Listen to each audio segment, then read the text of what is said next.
Halo, selamat malam semuanya. Selamat bergabung. Selamat malam semuanya. Perkenalkan, nama saya Ruri dari Divisi Desain. Oke, untuk tema seminar pada malam hari ini, pick up information about KGSP atau GKS, dan spesial pembahasan langkah-langkah pengisian formulir GKS. Sebelum saya mulai, saya ingin memperkenalkan pemateri kita pada malam hari ini, yaitu Kak Gilda.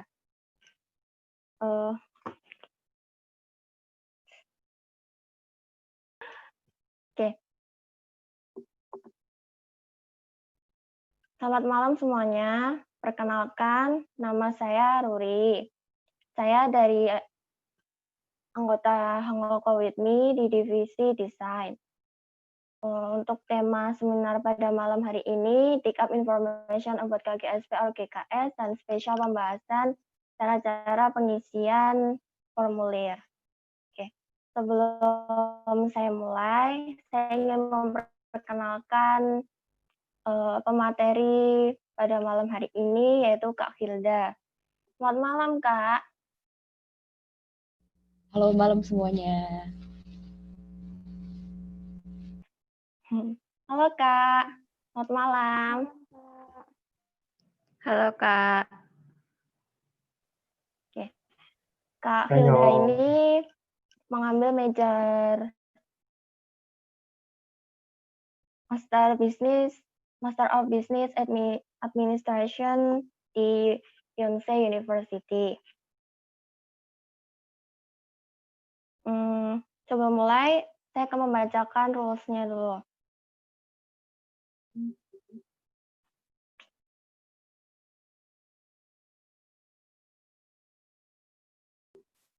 Untuk rules yang pertama, untuk sharing session dan pembahasan langkah-langkah pengisian formulir sekitar 30 menit dan sisanya untuk tanya jawab. Dan untuk untuk yang mau bertanya bisa langsung di chat atau bisa langsung nanti. Oke, untuk mempersingkat waktu langsung aja saya serahkan ke Kak Hilda. Silakan Kak Hilda.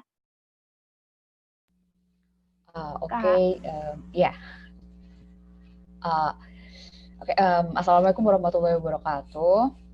Ini sekarang nggak usah dijawab aja, nggak apa-apa, di chat aja biar enak. Nah, terus mungkin pertama mulai perkenalan dulu. Nama aku Hilda Faradialiwati Helambang, bisa dipanggil Hilda. Waalaikumsalam warahmatullahi wabarakatuh, Kak. Nah, aku di Korea Selatan ini, aku sekarang S2, dulu S1-nya di Indonesia, aku ambilnya jurusan hubungan internasional waktu S1, tapi waktu S2 aku pindah ke Master of Business Administration, itu di Yonsei University. Dan alhamdulillah aku adalah awardee GKS Graduate tahun 2020 ini, dan sekarang aku lagi di Busan University of Foreign Studies untuk kelas bahasa selama 1 tahun.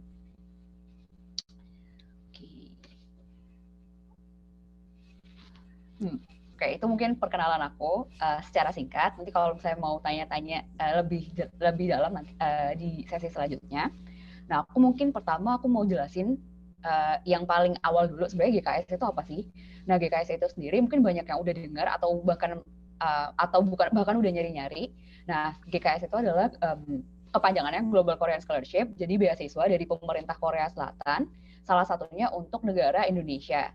Nah, di sini adalah full scholarship, baik untuk undergraduate, itu adalah S1, atau postgraduate, itu S2 ataupun S3.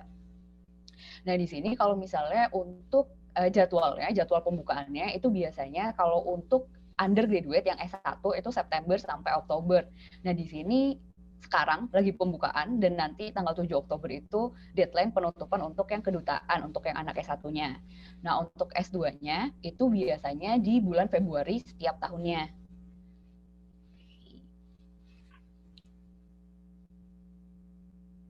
Nah, untuk informasi pendaftarannya itu sendiri, kalian bisa cek di website studiinkorea.go.kr, atau kalau misalnya di jalur kedutaan, kalian bisa masuk ke website Kedutaan Besar Korea Selatan yang ada di Indonesia.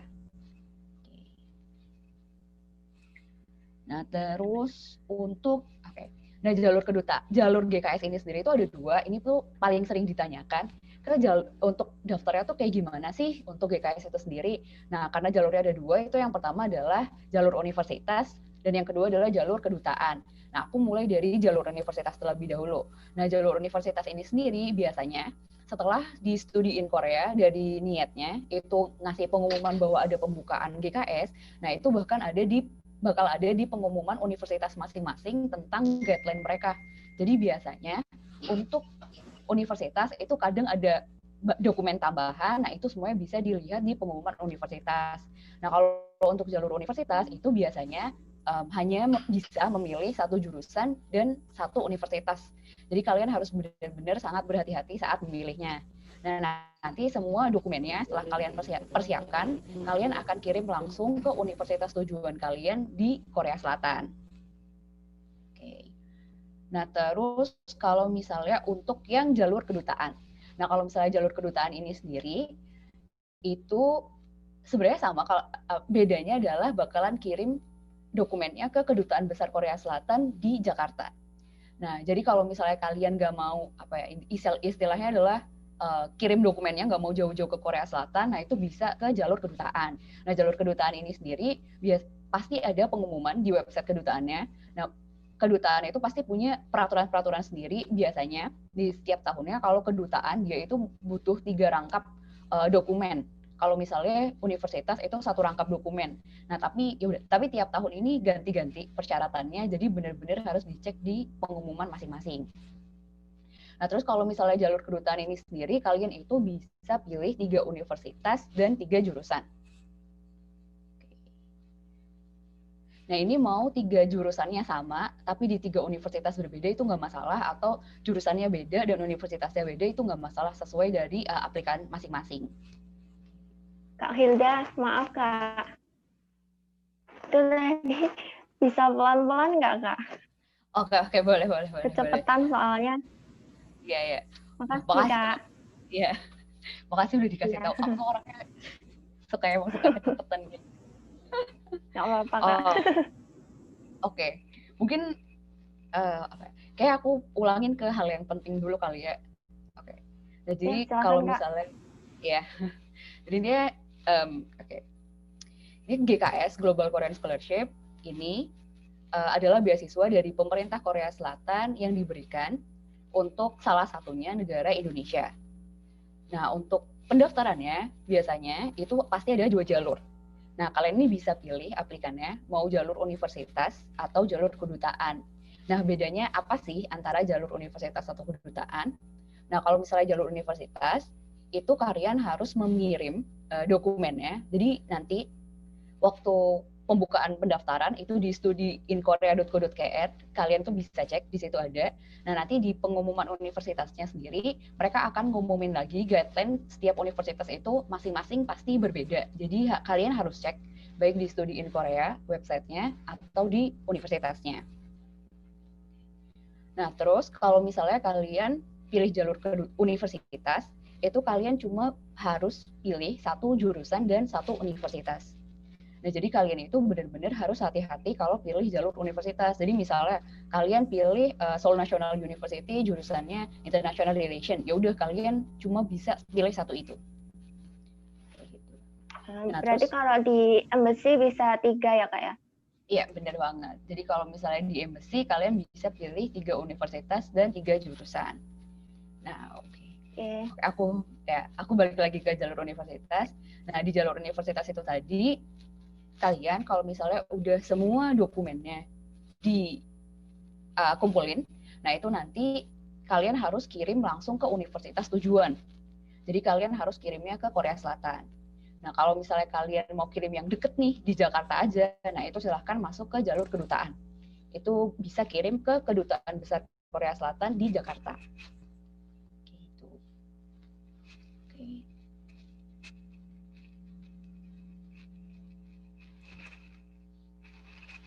Nah, terus mungkin aku mau masuk ke poin-poin dari sebenarnya apa aja sih yang perlu kita lampirkan saat kita mendaftar GKS.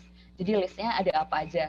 Nah, sebenarnya kalau misalnya kalian lihat guideline-nya, itu udah ada satu namanya application checklist. Jadi itu apa aja sih dokumen yang harus kalian lampirkan. Nah, cuma aku di sini kasih kayak poin-poin pentingnya yang perlu dilampirkan apa aja. Nah, yang pertama itu ada application form. Nah, application form ini sendiri, di mana sih Kak aku dapat application form? Nah, itu dia ada di, kalian masuk ke GKS Notice, di Studi in Korea. Nah, nanti waktu ada pembukaan pendaftaran, di situ ada beberapa file, salah satunya adalah guideline. Nah, di dalam guideline itu sendiri, nah di situ akan ada form, application form. Nah, di situ kalian bisa download semuanya, download semua formnya. Nah, application form ini sendiri, semuanya, semua dokumen itu wajib diketik. Jadi banyak banget yang nanya ke aku, Kak harus diketik atau tulis tangan sih? Itu wajib diketik untuk semuanya. Nah, terus habis itu, Kak ini bisa bahasa Inggris atau bahasa Indonesia? Itu wajib bahasa Inggris. Jadi bisa ditulis bahasa Inggris atau bahasa Korea kalau misalnya kalian bisa. Nah, di application form ini sendiri, isinya itu tentang data pribadi kalian, seperti misalnya udah kayak data diri, nama, tempat tanggal lahir, alamat, telepon, dan segala macamnya. Lalu ada latar belakang pendidikan kalian. Misalnya kalian udah kuliah di mana, atau SMA-nya di mana, SD-nya di mana. Terus habis itu di situ juga ada semacam penghargaan. Kalau misalnya kalian ada award, ada apa, nah itu ada di application form. Nah, setelah itu yang biasanya sering ditanyain juga adalah, Kak tanggal di application form itu biasanya tanggalnya tanggal berapa sih? Nah, kalian tulis tanggal di application form itu adalah tanggal selesai kalian mengisi application formnya. Gitu. Nah, terus habis itu kalian tanda tangannya itu kalian print dulu, baru kalian tanda tangan untuk application form. Nah, setelah itu application form itu udah. Nah, kalau misalnya udah application formnya kalian isi, nah kita masuk ke dokumen-dokumen yang perlu dilampirkan dan perlu ditranslatekan atau diubah bahasanya ke bahasa Inggris. Misalnya adalah dokumen kayak misalnya ijazah, rapor, atau transkrip nilai. Nah, itu adalah dokumen yang wajib kalian ubah dari bahasa Indonesia ke bahasa Inggris. Jadi kalau misalnya kalian belum punya ijazah yang berbahasa Inggris, itu harus ditranslatekan terlebih dahulu. Nah, itu bisa kalian translate-nya menggunakan jasa, bisa ke penerjemah biasa atau ke penerjemah tersumpah. Nah, setelah kalian translate-kan, nah itu kalian notariskan.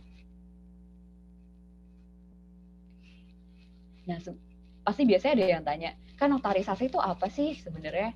Nah, notarisasi itu sendiri adalah di mana si notaris publik ini itu melegalkan dokumen kalian itu benar-benar sesuai dengan aslinya. Jadi yang kalian cuma perlukan adalah kalian datang ke notaris, kalian kasih dokumennya, fotokopi atau translatean kalian. Nah, terus bawa aslinya juga. Nah, nanti mereka akan cap stempel sama tanda tangan mereka.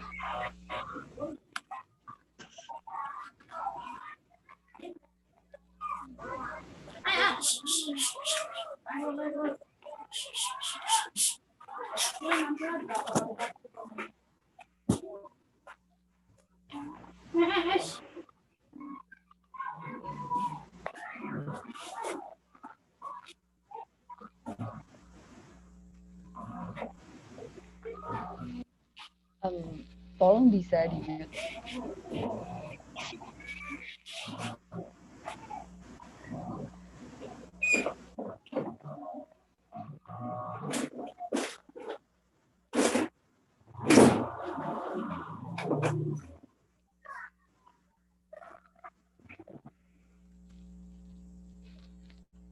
Oke. Nah, lanjut. Nah, setelah dokumen ijazah atau transkrip nilai, oh ya, sebenarnya kalau misalnya transkrip nilai itu banyak yang tanya ke aku, Kak, kalau misalnya sekolah aku nggak ngasih transkrip nilai harus gimana? Nah, itu pakai rapor nggak masalah kok untuk di-submit juga. Nah, jadi sebenarnya kata kuncinya tuh ada dua. Yang pertama, kalau misalnya dokumen kalian nggak bahasa Inggris, itu wajib di bahasa Inggris kan. Jadi wajib ditranslatekan. Mau dokumen ijazah atau penghargaan dan segala macam, kalau belum bahasa Inggris, silahkan di bahasa Inggris kan. Terus yang kedua adalah, kalau misalnya yang kalian kirimkan bukan dokumen asli, atau misalnya fotokopi, scan-scanan, atau terjemahan, itu wajib dinotariskan. Gitu. Itu kata kunci untuk dokumennya. Nah, setelah dokumen kita masuk ke surat rekomendasi. Nah, surat rekomendasi ini dari GKS butuh 2 surat rekomendasi dari butuh 2 pemberi rekomendasi. Jadi kalian butuh misalnya 2 dosen atau 2 guru kalian untuk memberikan rekomendasi. Nah, rekomendasi ini biasanya dari GKS-nya sendiri memberikan guideline bahwa hanya orang yang tahu kalian secara akademik. Jadi orang yang bisa menjelaskan kemampuan akademik kalian. Makanya kalau misalnya aku sendiri biasanya aku ambil dari dosen aku. Kayak gitu. Dan di sini surat rekomendasinya itu wajib diketik. Jadi jangan ditulis tangan dan bahasanya pun juga harus bahasa Inggris. Nah, di sini kalau di sini ada bedanya nih. Kalau misalnya kalau misalnya universitas, kalau misalnya jalur universitas itu surat rekomendasi cukup 1 rangkap. Jadi kalian dapat aslinya dari dosen atau guru kalian itu cukup 1 aja. Tapi kalau misalnya embassy track yang jalur kedutaan itu wajib 4 rangkap. Jadi ada 1 original sama 3 fotokopiannya. Nah, 3 fotokopi, meskipun ini fotokopi, itu tanda tangannya harus tanda tangan asli atau tanda tangan basah. Gitu. Kalau misalnya aku sendiri, daripada aku fotokopi, aku print aja 4 kali surat rekomendasinya, terus habis itu tinggal minta tanda tangan ke dosennya. Nah, dalam 4 lembar, jadi akan ada total 8 lembar surat rekomendasi. Jadi 4 lembar dari surat pemberi rekomendasi pertama, 4 lembar lagi dari pemberi rekomendasi kedua. Kayak gitu. Dan 4 lembar ini nanti dimasukkan ke dalam 1 amplop. Nah, nanti amplopnya ditutup atau disegel. Nah, penutup amplopnya nanti ditandatangani sama pemberi rekomendasi. Nah, kalau untuk tanda tangannya itu di bagian mana, Kak?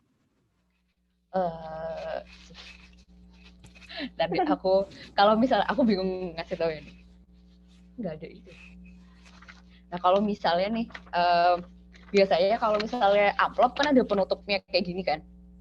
Nah, ini tanda tangannya di penutupnya kayak gini. Kalian tutup dulu, seal, ditutup.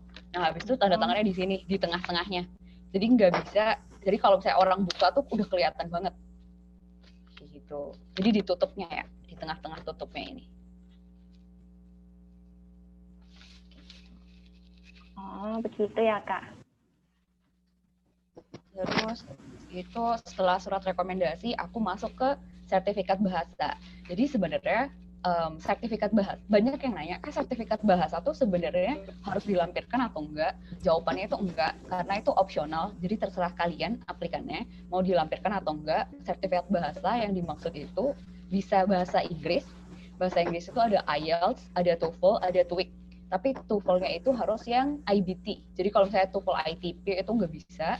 Dan kalau misalnya ada yang lainnya itu nggak boleh. Jadi cuma ada TOEFL, IBT, IELTS, sama TOEIC yang diterima. Lalu untuk bahasa Korea itu topik. Nah, sebenarnya kalau misalnya dari aku sendiri, aku menyarankan kalian untuk melampirkan sertifikat bahasa. Karena apa? Dari GKS-nya sendiri benar-benar udah secara eksplisit, secara jelas mereka bilang kalau misalnya akan dikasih preferensi atau nilai plus untuk orang-orang yang mempunyai skor outstanding di bahasa dengan melampirkan sertifikat bahasa itu. Dan kalau misalnya kalian punya penghargaan dan segala macamnya itu bisa dilampirkan. Jadi dari GKS-nya sendiri itu menerima semacam dokumen tambahan. Jadi kalau misalnya menurut kalian itu penting, itu lampirkan aja. Tapi jangan lupa ke kata kuncinya tadi, kalau misalnya itu masih bahasa Indonesia, silahkan ditranslatekan, diterjemahkan ke bahasa Inggris. Kalau misalnya yang kalian kirim itu adalah fotokopi, itu harus dinotariskan. Itu aja sih dari aku. Oke. Kak, kalau mau milih kayak univ itu gimana sih, Kak? Oke, tips-tips pilih universitas ya. Ya. Gini, kalau misalnya balik lagi, ini strateginya beda-beda. Mungkin aku kasih strategi di jalur pertama, kalau misalnya jalur universitas. Nah, jalur universitas itu sendiri, kalau misalnya kalian ngelihat kuotanya atau yang keterima di jalur universitas, ini aku nulis pengetahuan aku dari yang graduate, dari yang S2. Oke, jadi aku bisa bilang kayak gini, dengan data yang S2 ya. Nah, kalau misalnya data yang S2 itu banyak yang diterima itu di jalur universitas. Jadi kuota yang gede, kalau tahun aku itu ada 50 dari jalur universitas dan ada sekitar 27 dari jalur kedutaan. Itu kalau saya dari kuota. Dan dari universitas, dari jalur universitas, itu yang direkomendasikan oleh universitasnya, yang paling banyak itu biasanya universitas regional. Apa sih bedanya universitas regional universitas biasa? Nah, kalian pasti tahu kayak SNU, KU, atau Yonsei. Nah, itu namanya universitas. Bukan universitas di Seoul, itu namanya universitas biasa. Semua universitas di Seoul itu namanya universitas biasa, atau kalau di guideline-nya itu namanya tipe A. Nah, kalau misalnya tipe B itu biasanya adalah universitas regional, jadi universitas yang di luar Seoul. Nah, kalau misalnya untuk pemilihannya, misal nih kalian apa ya? Kak aku tuh penghargaannya dikit kak aku masih belum ini, masih belum itu. Jadi kayak masih belum yakin diri sendiri misalnya. Nah, kalau misalnya aku sarankan itu masuk ke universitas regional. Karena universitas regional itu apa ya? Mereka itu lebih banyak. Aku cek di salah satu universitas regional itu bisa 5 orang dari Indonesia itu dapat beasiswa GKS. Tapi kalau misalnya kayak SNU itu cuma 2 orang. Bahkan kayak misalnya Sungkyung Kwan University itu cuma 1 orang dari Indonesia. Nah, jadi kalau jalur universitas itu mereka tuh ya nggak harus memilih orang Indonesia. Karena kan kalian saingannya sama seluruh negara. Nah, jadi kalau misalnya ada negara lain jauh lebih bagus daripada kalian, bisa kalian ya udah nggak akan dipilih. Jadi apa ya? Kalau universitas-universitas di Seoul, menurut aku itu peluangnya jauh lebih sedikit universitas yang di luar Seoul. Gitu. Nah, ini kalau misalnya bahas kuota ya. Tapi balik lagi sih itu tergantung apa ya passion kalian. Misalnya, kak aku misalnya mau di Seoul pokoknya kak karena aku mau apa namanya ketemu siapa gitu. Itu gitu. Kalau misalnya jalur kedutaan itu sebenarnya lebih apa ya? Lebih pilihannya karena kan kita bisa pilih 3 universitas. Nah, jadi kalian bisa pakai atur strategi nih. Misal universitas pertama itu universitas yang bagus. Misalnya kalian pilih antara Seoul National University, Korea sama Yonsei misalnya. University di pilihan pertama. Terus habis itu di pilihan kedua kalian bisa yang second tier university yang tengah-tengah. Misalnya Sungkyung Kwan, Ehwa atau ya misal Hanyang yang kayak gitu-gitu. Univ di Seoul juga tapi yang di luar Sky. Nah, terus habis itu di pilihan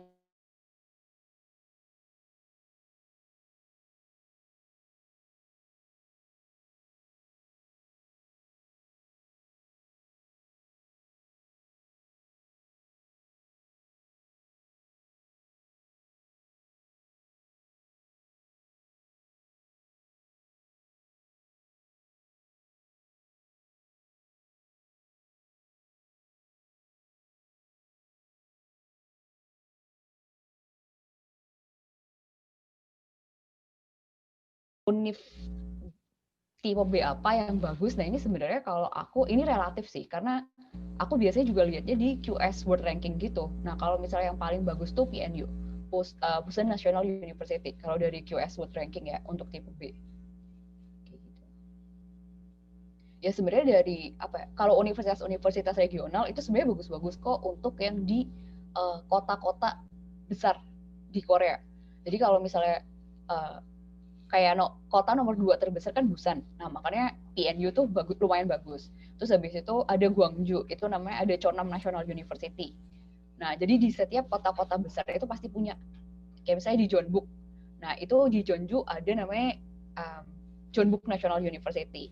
Nah, intinya di setiap kayak kalau di Indonesia kayaknya setiap provinsi kayaknya kayak misalnya Jawa Timur, Jawa Barat. Nah, di situ kan pasti ada kota-kota besarnya kan. Nah, itu universitas regional di masing-masing kota besar itu biasanya bagus. Oke.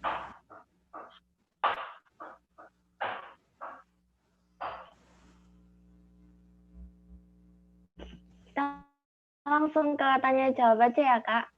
Boleh. Oke, aku cari dulu.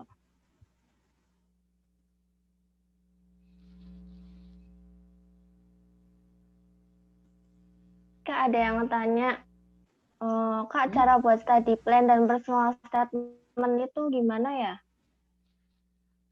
Oke. Jadi mungkin aku mulai dari personal statement dulu kali ya. Nah, sebenarnya personal statement itu apa sih? Personal statement itu adalah esai di mana kalian kasih misalnya alasan personal kalian, kenapa pilih Korea Selatan misalnya, atau ya ini alasan personal, motivasi personal kalian, dan personal experience kalian, pengalaman personal kalian itu seperti apa, itu dimasukkan ke personal statement. Nah, untungnya dari GKS itu sendiri, dia itu udah ngasih poin-poin, sebenarnya mereka butuh dengar apa sih dari kalian. Nah, ini kalau misalnya, jadi aku bagi dua. Nah, yang pertama, personal statement di graduate atau untuk S2 dan S3. Nah, itu ada 4 poin. Yang pertama adalah motivasi kalian memilih GKS. Oke. Nah, jadi kalian bisa kasih tahu misalnya motivasi kalian itu apa. Misalnya personal, secara personal nih. Nah, kalau misalnya aku nulisnya adalah karena apa namanya? Waktu aku pernah exchange ke Korea Selatan di 2016.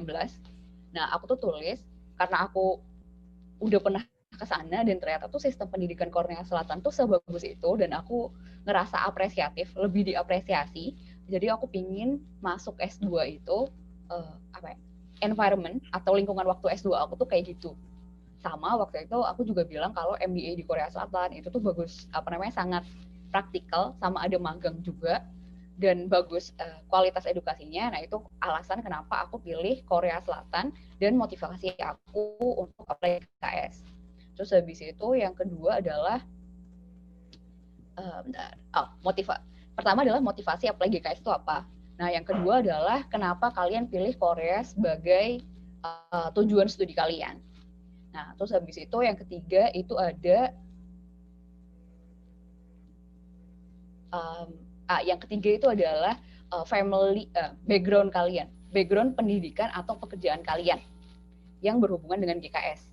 Nah, kalau misalnya aku jabarin kan, aku tuh S1 di mana. Nah, terus habis itu di sini tuh personal statement ibaratnya adalah waktu kalian untuk apa ya, kayak menyombongkan diri sih sebenarnya. Jadi kalau misalnya kalian cum laude atau waktu kuliah kalian ikut apa dan segala macam, itu masukin aja. Karena memang itu yang dicari dari pemberi beasiswa. Mereka tuh pingin tahu kalian tuh sebeda apa sih sama aplikan lainnya. Kenapa sih aku tuh harus pilih kamu sebagai pemberi beasiswa, sebagai penerima beasiswa, kayak gitu. Tuh, dan terus habis itu kalau aku sendiri kan ada latar belakang pekerjaan. Nah, aku juga kasih tahu pekerjaan aku yang sesuai sama MBA atau yang bisa apa ya, jadi nilai pas aku waktu MBA itu aku juga jelasin di situ. Kalau misalnya ada poin-poin apa yang bisa membantu mereka evaluasi tentang personality aku, tentang kemampuan aku, itu juga bisa dimasukkan. Nah, kalau aku sendiri, aku masukin kayak organisasi, terus habis itu pengalaman lomba aku, terus waktu itu aku juga masukin tentang pengalaman tentang pertukaran pelajar aku. Nah, lalu jadi panjang. Lalu yang kedua itu ada yang S1. Ya. Nah, yang kedua itu ada S1. Nah, tadi kan yang S2 nih. Nah, yang S1 ini sebenarnya malah ada 5 poin. Apa aja yang perlu dikasih tahu ya di personal statement kalian. Nah, yang pertama itu sama kayak graduate, jadi motivasi kalian apply GKS itu apa? Oke. Nah, yang kedua ini adalah family background, jadi latar belakang keluarga dan latar belakang pendidikan. Nah, yang bikin beda sama graduate atau S2 itu adalah latar belakang keluarga. Jadi kalau misalnya S2 kan nggak ditanya, nah tapi kalau S1 ditanya. Nah, ini sebenarnya kalian bisa tulis yang nanti dihubungkan kenapa kalian mau melanjutkan studi. Contohnya, misal nih, aku tuh hidup di keluarga yang sangat mengutamakan pendidikan, atau aku tuh hidup misalnya di kota, aku hidupnya di Malang nih. Nah, Malang kan kota pendidikan. Jadi mau nggak mau aku secara natural itu mengedepankan pendidikan dan aku yakin pendidikan itu bisa mengubah dunia. Nah, misal kayak gitu kan. Jadi itu alasannya kenapa aku ingin melanjutkan ke studi selanjutnya. Nah, jadi hal-hal di family background ceritanya, terus habis itu kalian hubungkan ke studi. Kenapa sih kalian harus melanjutkan studi kalian kayak gitu. Terus habis itu yang poin yang ketiga untuk undergraduate itu Bentar ya, aku sambil ingat-ingat, sambil nyontek sih lebih tepatnya.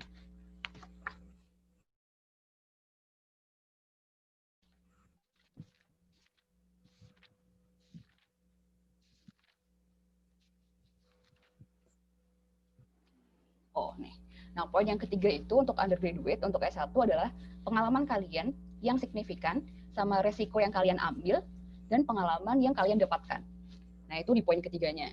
Nah, poin ketiganya ini kalian bisa pilih salah satu pengalaman kalian yang menurut kalian tuh sangat impactful. Nah, kalau misalnya aku kasih contoh, jadi misalnya nih kalian waktu SMA ikut organisasi OSIS nih misalnya. Nah, terus di sana kalian itu dikasih tanggung jawab sebagai misalnya ketua divisi sponsor. Nah, terus habis itu kalian ceritain tuh latar belakangnya kayak gimana, latar belakang kalian ambil resiko.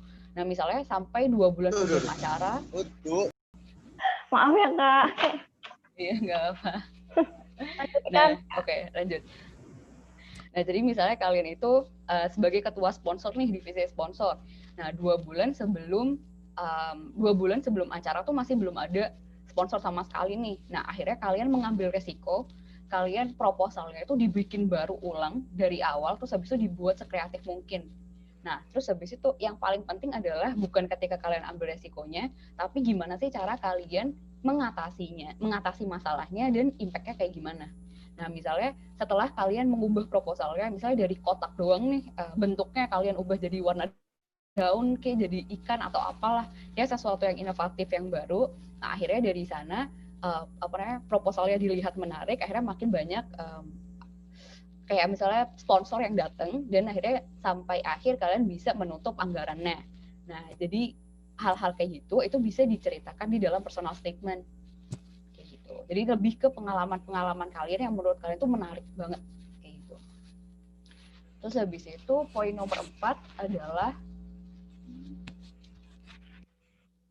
itu ada ekstrakurikuler atau activity, misalnya kayak klub atau organisasi atau misalnya community service. Nah, jadi kalau misalnya di GKS ini sendiri, misal Kak aku tuh orangnya nggak organisasi banget nih, misalnya bisa masuk nggak ya? Nah, misalnya kalau kalian nggak suka organisasi, nah misalnya kalian suka volunteering, jadi misalnya kalian jadi relawan, waktu misalnya ada gempa atau apa, kalian misalnya jadi relawan di sana, atau misalnya relawan di panti asuhan dan segala macamnya, itu juga bisa banget ditulis. Karena GKS itu nggak menutup cuma organisasi di sekolah aja, jadi di luar sekolah pun itu juga bisa. Berarti juga kayak non-akademik juga ya, Kak? Iya, benar. Terus habis itu poin yang terakhir di personal statement adalah ada penghargaan atau publikasi. Jadi kalau misalnya kalian punya penghargaan, misalnya menang olimpiade atau menang lomba pidato dan segala macamnya, itu juga bisa dituliskan di personal statement. Jadi ya, itu ya, personal statement adalah ajang kalian untuk sombong sih sebenarnya. Kalian tuh udah ngapain aja. Gitu. Lanjut, Kak, sebentar. Ini kalau ini buat SMA aja atau SMK bisa, Kak? Itu bisa buat dua-duanya. Jadi kalau misalnya dilihat di guideline-nya itu SMA, high school, dan sederajat. Maupun S1 pun juga kayak gitu, Kak. S1 atau D4 bisa nggak ya? Itu juga bisa D4. Jadi karena S1 dan sederajat. Tapi kalau misalnya D3 itu berarti kan nggak sama nih sama S1, berarti nggak bisa. Jadi ya, pokoknya S1 dan sederajat dan SMA dan sederajat.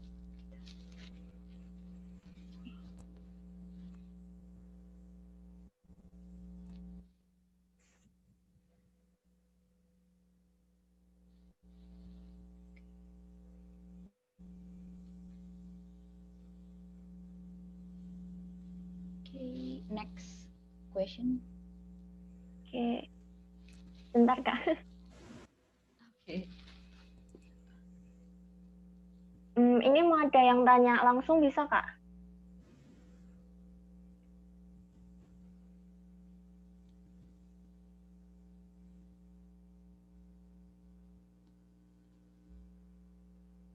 Kak? Iya. Sebentar. Silakan Kak Talita Humaira ya. Mau tanya langsung.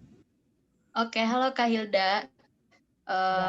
Aku mau nanya beberapa hal. Ini Kak Hilda mau nampung dulu atau gimana? Ada beberapa poin yang mau aku tanyain. Aku sambil catat deh. Sok. Pertama Kak, aku mau nanya soal dokumen yang misalnya kayak ijazah, transkrip di luar surat rekomendasi. Kan kalau surat rekomendasi harus 4 rangkap ya. Kalau kayak ijazah dan transkrip, kalau jalur kedutaan apakah itu harus 4 rangkap juga, misalnya seperti surat rekomendasi. Terus selanjutnya apostille. Setauku jalur universitas itu minta untuk apostille ya. Apakah jalur kedutaan juga minta apostille atau cuman sekedar notarisasi aja? Terus tentang personal statement, kan di form 2 2 personal statement itu ada tulisannya yang the letter must be single space within one page ya. Itu berarti bisa 2 halaman tapi nggak lebih dari 2 halaman atau seperti apa Kak? Selanjutnya yang terakhir. Kan Kak Hilda berarti cross major ya, lintas jurusan ya dari S1 ke S2. Iya benar. Aku juga rencananya mau cross major dari engineering ke komunikasi media. Lagi bikin personal statement, tapi aku bingung untuk menjabarkan kalau aku tuh nggak ada basic di komunikasi media. Takutnya itu nanti ketika aku ngejabarkan aku kurang di bagian itu akan jadi nggak jadi poin plus gitu. Jadi aku mau nanya Kak, bikin outstanding personal statement untuk yang cross major itu seperti apa? Mungkin itu dulu Kak, terima kasih. Aku coba jawab satu-satu ya. Oke, yang pertama, untuk jalur kedutaan selain surat rekomendasi itu perlu berapa rangkap. Nah ini sebenarnya dari tahun ke tahun beda. Kalau misalnya tahun 2019 sebelumnya, tahun 2019 yang di graduate itu wajib 4 rangkap semuanya, baik untuk surat rekomendasi atau dokumen-dokumennya. Tapi mulai dari tahun 2020, dari tahun aku yang graduate itu mereka cuma minta 1 rangkap aja. 1 rangkap semua dokumen kecuali surat rekomendasi. Jadi kalau misalnya untuk graduate tahun 2020 sama undergraduate yang 2021 yang September ini itu cuma perlu 1 rangkap untuk semua dokumen.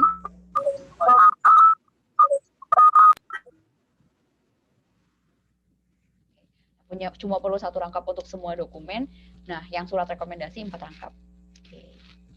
Oke, I hope udah menjawab ya nomor 1. Terus habis itu untuk nomor 2 apostil. Nah, kalau jalur universitas katanya perlu, jalur kedutaan perlu atau enggak. Nah, kalau jalur kedutaan itu enggak harus apostil, jadi dia itu ngasih pilihan apostil atau notarisasi atau apa sih namanya? Kayak tentang kedutaan kayak gitu deh. Nah, jadi kalau misalnya aku pasti pilih yang notarisasi kayak gitu. Nah, di jalur univ tuh sebenarnya juga nggak wajib apostel, tapi itu tergantung dari univ masing-masing. Jadi kalian harus cek di pengumuman univ masing-masing. Ada yang perlu, ada yang enggak. Gitu. Terus habis itu nomor 3, personal statement, ada tulisannya the letter harus within one page. Itu bisa lebih dari 2 atau enggak. Jadi kalau misalnya tulisannya adalah within one page, itu berarti maksimal 1 halaman, nggak boleh lebih. Gitu. Nah, kalau GKS yang graduate, untuk yang S2 atau S3 itu biasanya personal statement-nya itu cuma within one page, cuma maksimal 1 halaman. Tapi kalau misalnya aku cek undergraduate yang tahun ini, yang 2021, itu bisa within 2 page, jadi bisa 2 halaman, maksimal 2 halaman. Jadi within itu maksudnya adalah maksimal. Oke. Terus habis itu kalau nomor 4, gimana sih Kak cara bikin personal statement untuk cross major? Nah, jadi sebenarnya ini emang akan tricky nih karena cross major ya. Nah, kalau misalnya dari aku sendiri gimana ya? Kalian kan mau cross major itu harus ada alasannya, harus ada dasarnya, bukan karena kalian pingin doang. Kayak gitu.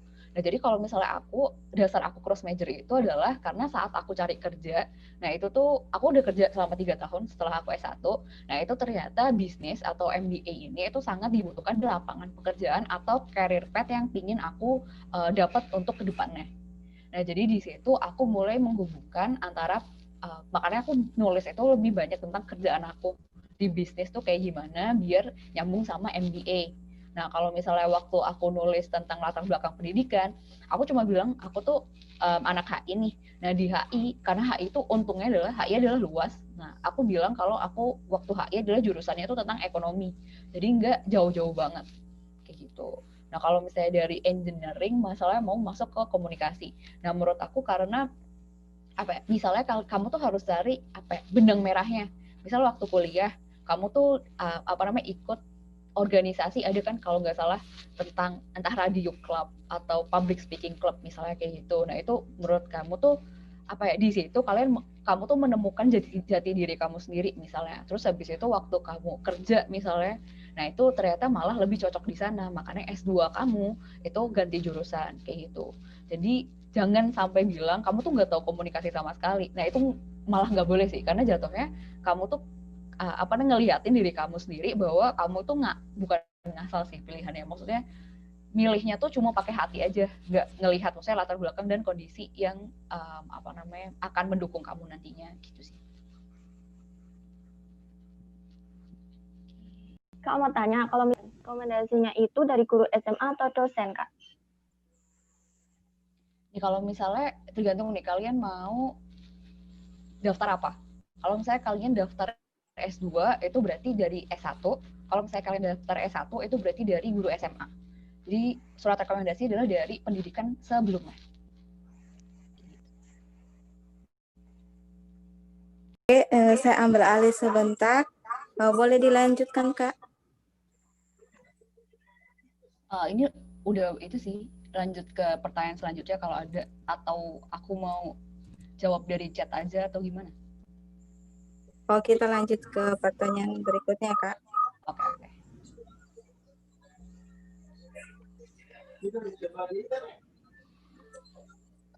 Ya, Kak, ini dari Kak Ezra.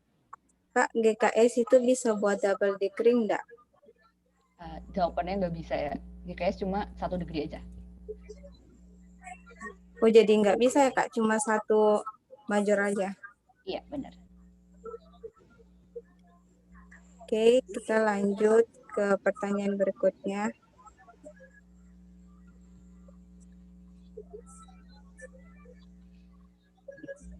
Kak, kalau nggak lampirin sertifikat sama sekali ada peluang lolos nggak, Kak? Dan sertifikat seminar itu perlu nggak dilampirin biar kita kelihatan aktif kegiatan sosialnya? Gimana nih, Kak? Oke, ini jawabannya mungkin akan sedikit lebih panjang. Jadi tentang sertifikat atau misalnya penghargaan. Nah, ini sebenarnya juga banyak yang tanya, Kak, kalau aku tuh nggak ada organisasi, nggak ada sertifikat yang bisa dilampirkan, itu sebenarnya kayak gimana sih? Kalau misalnya dari aku sendiri kayak gini, ibaratnya kan kita emang daftar beasiswa, aplikannya itu ada banyak banget, dan mungkin yang bisa keterima tuh misal cuma 5% atau cuma hanya berapa persen dari yang daftar. Jadi kunci ketika kalian ingin menerima beasiswa adalah kalian tuh apa sih perbedaan kalian yang membuat pemberi beasiswa itu mau memilih kalian. Nah, kalau misalnya menurut aku pribadi, salah satu yang jadi kunci itu adalah di sertifikat itu sendiri. Jadi kalau misalnya kalian saat ini masih belum punya sertifikat, jadi dari sekarang coba yuk kita cari sertifikatnya. Karena sebenarnya sertifikat itu nggak harus yang misalnya kalian harus keluarin duit banyak baru harus dapat sertifikat, tuh enggak. Misalnya kalian yang tadi tentang relawan, misalnya kalian mau misalnya relawan di panti asuhan, atau misalnya saat ada bencana kalian jadi relawan, itu juga bisa. Misalnya kalau saya sekarang kan lagi COVID nih, misalnya kalian jadi relawan atau apa, nah itu juga bisa dilampirkan sertifikatnya. Terus habis itu, nah sekarang karena misalnya COVID-19 semua kan pada online nih, nah kalian bisa cek misalnya di Korean Culture Center dan sebagainya, itu tuh banyak banget tentang lomba tentang video, terus habis itu lomba tentang foto dan sebagainya. Nah menurut aku tuh hal-hal kayak gitu bisa buat kalian jadiin cerita gitu loh. Jadi sertifikat tuh nggak cuma kalian lampirin aja, tapi ketika kalian nulis personal statement, nah itu tuh bisa kalian jadikan salah satu cerita yang membuat kalian itu berbeda sama aplikan lainnya. Jadi kalau saran dari aku, dari sekarang yuk cari sertifikatnya. Kalau misalnya sertifikat kayak seminar-seminar gini tuh Kak bisa nggak dilampirin? Sebenarnya untuk sertifikat apa aja sih yang perlu dilampirin itu terserah sama aplikannya. Jadi benar-benar kalian apa ya, kalau misalnya kalian mau lampirin 100 juga gak masalah sih sebenarnya. Tapi kalau dari aku sendiri, kalian pilih sertifikat apa yang menurut kalian apa ya, ketika dilihat sama pemberi beasiswa itu ternyata anak ini apa ya, kasih impresi sesuatu gitu sih sebenarnya. Jadi kalau misalnya ditanyanya sertifikatnya bisa dilampirin atau enggak, itu bisa karena emang tergantung aplikannya. Tapi kalau misalnya penting atau enggak, itu juga coba di filter sendiri aja. Kalau untuk sertifikat tunggal Kak,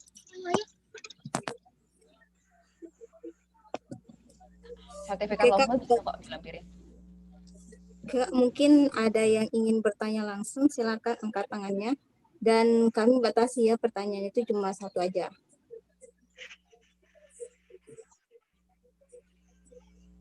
Oke, Tiara silakan aktifkan.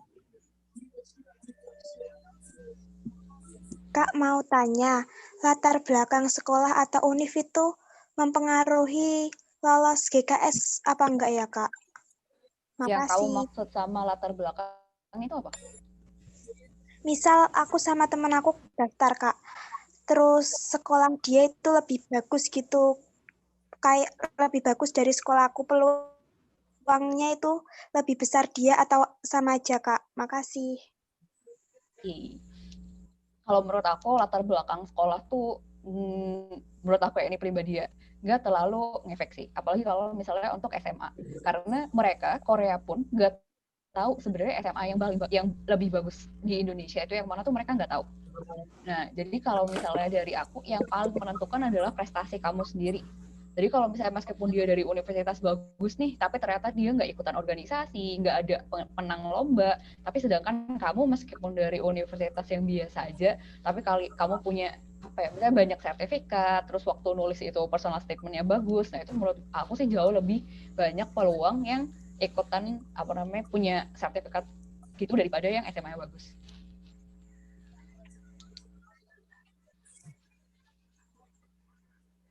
Oke, itu untuk Kak Tiara, gimana jawabannya dari Kak Kindak? Baik Kak, terima kasih. Oke Kak, sekarang masih ada lagi yang ingin bertanya? Satu lagi kesempatan. Kak mau nanya. Sebelum bertanya, silakan perkenalkan nama terlebih dahulu. Nama saya Dea Sekaratri dari UNS. Oke, silakan Kak. Jadi kalau misalnya dari D3 itu nggak bisa apply. Jadi Kak, kalau D3 itu nggak bisa apply ya? Kalau misalnya dari guideline-nya sendiri, aku mengacu pada guideline-nya ya. Nah, guideline-nya sendiri itu yang bachelor degree atau setara dengan bachelor degree.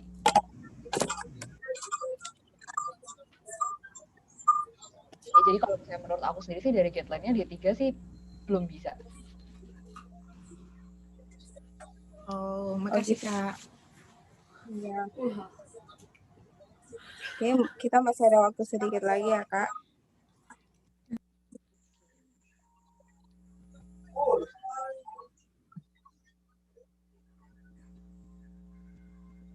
Oke, untuk Kak Anissa Nursyifa, silakan. Ya, halo Kak. Ya. Saya Anissa. Mau nanya, kalau aku kan gap year, jadi setahun aku nggak kuliah dulu. Itu masih bisa, ini nggak tahun depannya? Aku jawabnya. Kalau misalnya gap year tuh bisa nggak sih daftar? Jawabannya tuh bisa. Soalnya aku juga tahu anak GKS yang udah gap year, bahkan nggak cuma setahun, kayak 2 tahun atau 3 tahun kayak gitu. Dari SMA ke S1-nya. Tapi, nggak nih, 2 tahunan. Nah, cuma di sana dia waktu gap year itu bukan yang nggak ngapa-ngapain, tapi ada ngapa-ngapainnya. Entah misalnya ada bisnis sendiri atau bantu orang tua atau ngapain. Jadi kamu tuh bisa menjelasin gap year kamu tuh ngapain, atau misalnya online belajar online dan segala macamnya. Jadi asalkan kalian bisa menjelaskan waktu gap year kalian itu ngapain dan melakukan sesuatu yang produktif, menurut aku tuh sangat mungkin kok untuk masuk. Kak, ada satu lagi. Interview nggak pas interview tuh biasanya ditanyanya apa, terus harus gimana ya? Untuk interview ya, kalau misalnya aku sendiri, jadi gini, interview tuh kalau misalnya jalur kedutaan, itu ada 2 kali interview harusnya.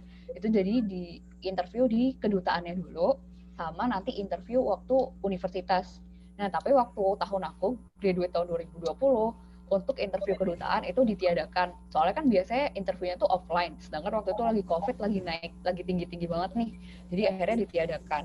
Nah, tapi aku ada pengalaman interview tuh waktu ke admisi universitas. Nah, aku kan pilih 3 universitas dan 3 ini itu interview aku semua. Nah, kalau misalnya untuk interview tuh yang ditanyain tuh apa? Nah, sebenarnya yang gimana? Interview tuh simple sih. Pasti kalian ditanyain adalah pertama perkenalkan diri kalian. Nah, jadi gimana caranya perkenalan diri kalian tuh nggak kayak cuma baca CV doang, kayak yang apa ya? Kalian tuh harus memperkenalkan diri kalian itu secara misalnya unik kayak gitu. Nah, terus habis itu setelah memperkenalkan diri kalian, terus kalian biasanya adalah ditanya kenapa sih kamu pilih ke Korea Selatan atau kamu pilih ke jurusan dan universitas itu. Nah, jadi kalian juga harus siapkan dari jauh-jauh hari, kalian tuh udah research sebelumnya universitas itu misalnya rankingnya nomor berapa tuh di Korea Selatan dan di dunia. Terus habis itu jurusan itu. Nah, misalnya ada dosen yang kalian suka nih. Nah, misalnya kalian bisa jawabnya itu sampai hal-hal yang personal ibaratnya. Yang nunjuk kalian itu udah nyari-nyari sebelumnya. Jadi jawabannya itu jangan yang jawaban umum. Misalnya, kenapa kamu ingin ambil jurusan ini atau ambil universitas ini? Ya karena universitasnya bagus, ya karena kualitas pendidikan Korea Selatan bagus. Oh iya, karena aku pingin kuliahnya di kota Seoul. Nah, hal-hal kayak gitu kan masih luas nih. Jadi kalian itu nggak memperlihatkan bahwa kalian benar-benar riset tentang jurusan itu. Nah, kalau misalnya saran dari aku tuh benar-benar riset sampai dalam. Jadi kalian, kalau misalnya aku tuh waktu itu ditanya kenapa sih milih Yonsei. Nah, waktu itu aku udah riset sendiri bahwa di Yonsei itu ada namanya CDC, Career Developer Center. Dan di situ itu benar-benar kayak semacam slogannya itu menyatakan bahwa akan menyarikan kerja atau magang untuk mahasiswanya.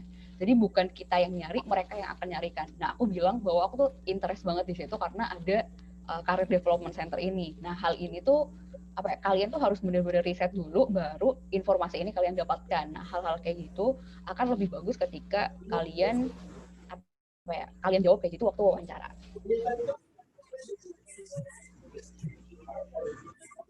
Makasih, Kak. Oke.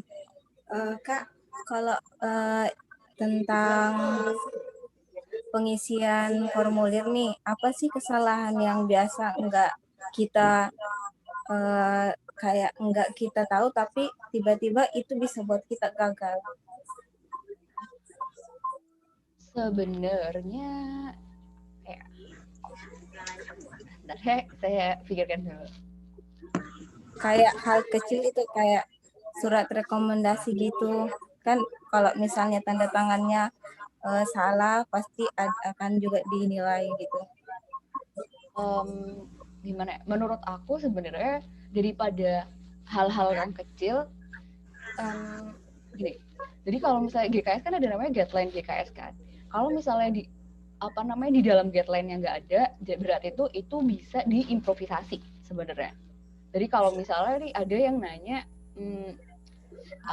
kayak semacam waktu application form tuh fontnya harus apa? Nah, itu kan sebenarnya di guideline nggak ada. Itu tuh berarti itu bisa diimprovisasi kalian nulisnya kayak gimana. Nah, hal-hal yang sampai sekecil itu menurut aku nggak perlu dipikirkan. Kalian improvisasi sendiri itu aja nggak apa-apa. Tapi kalau misalnya hal-hal yang benar-benar udah ditulis di dalam guideline-nya, menurut aku itu benar-benar harus ditepatin. Kayak misalnya kan ada yang nanya diketik atau ditulis, itu jelas-jelas di guideline-nya tuh disuruhnya diketik. Nah, kalau misalnya kalian tulis tangan berarti nggak bisa dong.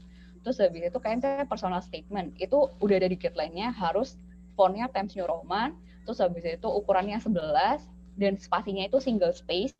Nah, terus harus ada maksimal halamannya juga ada. Nah, hal-hal yang jelas-jelas udah ada di keterangan itu harus benar-benar ditepatin. Jadi jangan sampai lebih dari 1 halaman, jangan sampai fontnya disuruh 11 kalian nulisnya 12. Nah, hal-hal kayak gitu sih sebenarnya yang perlu kalian waspadain kayak gitu. Gitu ya Kak, makasih. Oke, kayaknya udah lewat 1 jam nih Kak. Maaf. Terakhir kan masih banyak yang bingung nih tentang gimana sih caranya untuk persiapan awal tentang topik nih Kak. Kan topik itu lebih bagus dipersiapkan dengan awal, tapi masih banyak yang bingung juga dengan Inggrisnya. Gimana nih Kak? Oh, jadi pertanyaannya mungkin aku jawabnya pakai 2 bagian ya. Yang pertama adalah gimana cara kalian persiapin topik. Nah, sebenarnya cara yang paling penting kalau misalnya di Korea itu adalah pertama memulai itu udah setengah jalan dengan memulai. Jadi yang pertama itu kalian mulai dulu. Nah, kalau misalnya topik, menurut aku mau gak mau tuh kalian harus les bahasa Korea. Karena kan emang kalau aku sendiri orangnya tuh susah kalau untuk otodidak. Nah, jadi itu aku waktu itu les di Korean Culture Center atau KCC. Nah, menurut aku di sana harganya sangat affordable sih untuk les bahasa Koreanya. Nah, di sana itu juga ada 2, ada yang bahasa Korea biasa dan ada yang khusus topik. Nah, kalau dari aku mending kalian lesnya yang bahasa Korea biasa dulu. Jadi kalian dasar-dasarnya dipahamin baru ke les topik. Nah, kalau aku sendiri tuh sekitar totalnya tuh sekitar sejujurnya 2 tahun sih buat dapet topik 4. Kayak gitu. Lesnya tuh 2 tahun. Jadi bahasa tuh nggak bisa instan. Jadi emang butuh persiapan dan waktu yang banyak. Makanya aku bilang mulainya dari sekarang. Gitu. Nah, sebenarnya untuk bahasa Inggris pun itu juga sama. Harus dimulai dari awal. Mungkin kalau misalnya bahasa Inggris harusnya kita udah jauh lebih prepare, karena kan kita dari SD atau ya kita udah dari lama untuk belajar bahasa Inggris. Jadi tinggal dilancarkan aja. Gitu. Dan kalau misalnya aku pun les bahasa Inggris sama les bahasa Korea itu di waktu yang bersamaan. Jadi karena memang untuk membatasi, karena waktunya kan sedikit nih, jadi nggak mungkin kita les bahasa Korea dulu habis itu les bahasa Inggris. Nah, karena waktunya dikit jadi aku lesnya barengan. Begitu ya Kak, makasih atas penjelasannya. Jadi karena ada nih yang bingung, dia tuh mau lanjut, tapi kan ada yang bilang kayaknya lebih bagus peluangnya kalau misalnya topiknya banyak, topiknya duluan, ada nilai topik kan untuk bahasa itu opsional kan Kak. Jadi mereka agak bingung gitu. Kalau misalnya dari aku tuh sebenarnya di mana ya? Aku baca di undergraduate, di guideline undergraduate yang paling baru itu lumayan beda tuh tulisannya. Kalau misalnya di waktu graduate aku itu cuma tulisannya adalah akan diberikan preferensi atau nilai plus kepada yang outstanding score baik bahasa Korea atau bahasa Inggris. Nah, tapi untuk yang undergraduate yang S1 September ini, kalau aku nggak salah baca ya, tulisannya tuh jelas-jelas untuk topik itu akan dikasih poin sekian. Kalau untuk IELTS misalnya bahasa Inggris itu sekian. Dan itu yang lebih tinggi kalau misalnya kalian ngelampirin topik daripada ngelampirin IELTS. Jadi mungkin dari situ bisa disimpulkan bahwa mungkin ngelampirin sertifikat topik itu jauh lebih akan mendapatkan preferensi. Gitu Kak. Oh ya, terakhir tentang sharing pengalaman Kakak selama tinggal di situ gimana Kak? Apalagi kan lagi kondisi virus Kak. Sebenarnya kalau misalnya kalau misalnya keadaannya sekarang, menurut aku sih dibandingkan Indonesia aja ya sih sebenarnya. Dibandingkan Indonesia kan Korea sebenarnya sangat handlingnya tuh sangat bagus gitu loh untuk misalnya tracingnya. Kalau misalnya ada 1 positif, nah itu tuh pasti langsung dia tuh kayak ada notifikasi kayak warning notifikasi di handphone, dan itu kayak dipaksa gitu kita buat ngelihat bahwa misalnya yang ada kayak ada di restoran ini jam segini tanggal sekian itu wajib ke health center terdekat. Nah, kalau di sini tuh gratis untuk tes COVID testnya kalau misalnya kalian dipanggil kayak gitu. Nah, itu jadi dari aku sendiri itu nggak terlalu mempermasalahkan coronanya, maksudnya karena penanganannya dan pencegahannya itu udah bagus banget. Cuma karena memang Korea tuh saking bagusnya, meskipun lagi dikit pun nggak bisa kemana-mana gitu sih sebenarnya. Jadi kayak aku udah sebulanan lebih di Korea, itu bener-bener ya udah sekolah di dalam asrama kayak gitu, dan sekolahnya pun itu 2 hari offline, 3 harinya tuh online, dan itu pun yang ada offline kelasnya itu cuma yang kelas bahasa Korea aja, yang lain tuh semua online. Jadi di sini tuh bener-bener sedikit aja misalnya yang positif atau apa itu langsung social distancingnya levelnya itu kan ada level 1, 2, 3 ibaratnya kalau di Korea kayak gitu, itu nanti levelnya tuh langsung naik kayak gitu. Jadi bener-bener difikirkan lah kalau di Korea. Jadi kalau mau dibilang untuk sistem informasinya Korea itu agak open sekali untuk masyarakat di sana ya Kak. Benar-benar. Oke, kayaknya kita udah lewat 1 jam nih Kak, maaf. Gak apa-apa.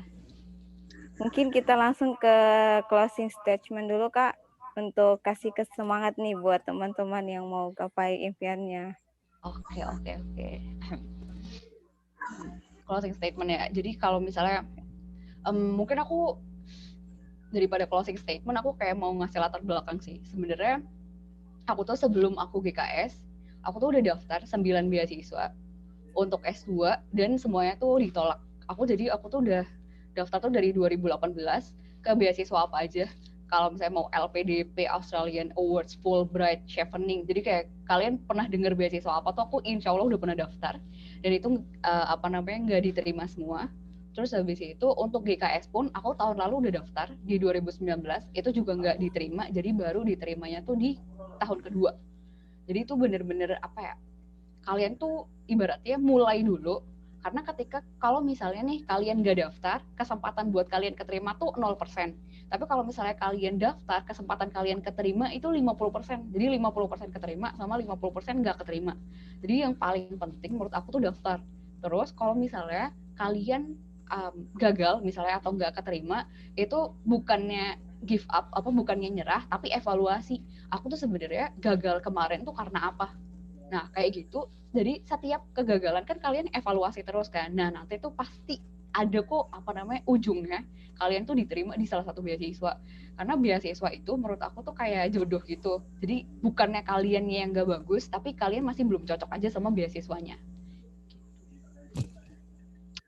Itu dari aku. Jadi dibilang harus mencoba dulu nih Kak. Hasilnya bagus atau tidak, yang penting kita mencoba dulu, melangkah. Iya. BTW aku boleh promosi nggak? Boleh Kak, silakan. Oke. Nah, jadi sebenarnya aku punya aku punya YouTube aku. Jadi itu ngulas tentang GKS ini semua. Jadi kayak mulai dari tadi yang tanya, Kak, study plan tuh tipsnya kayak gimana? Personal statement kayak gimana? Terus habis itu bagusan kedutaan atau jalur universitas peluangnya kayak gimana? Itu semua ada di YouTube aku. Nah, channel YouTube aku tuh kayak sama sih kayak nama aku. Cari aja Hilda V Herlambang. Nah, itu ada di situ, ada bisa dilihat ya. Kalau oke bisa di-subscribe. Ya, itu aja sih. Oh iya Kak, aku juga udah pernah nonton beberapa video Kakak tentang KGSP dan itu sangat membantu sekali. Jadi teman-teman yang masih bingung, yang masih penasaran nih sama Kak Hilda, silakan kepoin YouTube-nya. IG-nya juga Kak kalau bisa. Iya, sama kok IG aku juga sama, sebenarnya Hilda V ada V-nya, itu sama kayak nama aku tapi di tengahnya ada V-nya, Hilda V Herlambang. Nah itu semua IG aku maupun YouTube aku sama. Oke. Oh ya, oke, karena ini sudah closing statement, kita sampai ke sesi terakhir yaitu penutupan. Saya ingin minta maaf karena ada beberapa kendala tadi dari awal sampai pertengahan seminar. Terima kasih juga kepada kakak pemateri, Kak Hilda, yang telah memberikan sharing experience kepada kami, sehingga kami juga bisa prepare dari sekarang, Karena saya yakin teman-teman yang ikut seminar punya kemampuan yang besar, keinginan yang besar buat bisa mendapat beasiswa scholarship dan bisa meet sama Kak Hilda mungkin di Korea nanti. Amin. Oke, terima kasih juga ke para peserta yang telah mengikuti dari awal sampai akhir acara. Oke, untuk yang terakhir mungkin silakan teman-teman bisa kita foto bersama dulu. Oke, silakan diaktifin semua videonya.